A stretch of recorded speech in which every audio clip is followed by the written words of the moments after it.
Packet দুধ আমার নষ্ট হয়ে গেছে, তাই জন্য এই ছানা ফাটিয়ে দেখা যাক কি হয়। আগে তো তৈরি করি ওটাকে মন্ড, এতটা ছানা এরকম করে, এই যে দেখা যাক কি করতে পারি।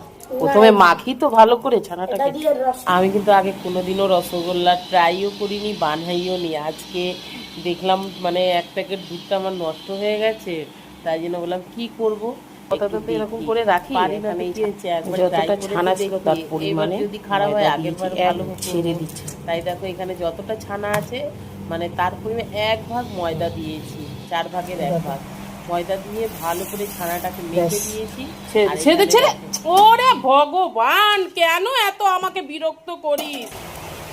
এখানে 1.5 কাপ চিনি আর হচ্ছে 1 কাপ জল দিয়েছি, দিয়ে জলটাকে ভালো করে ফুটিয়েছি।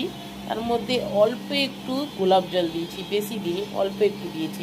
তার মধ্যে সব রসগোল্লাগুলো দিয়ে দিলাম, দিয়ে দেখো কি সুন্দর ফুটেছে, মানে ফুটছে। আমি তো ভাবলাম যে সব ফেটে যাবে, কিন্তু না, ভালো ফুটেছে। একটা এলাচ ফাটিয়ে দিয়ে দিয়েছি। আর এখানে দেখো কত বড় বড় হয়ে গেছে ফুলে, মানে কতক্ষণ ফুট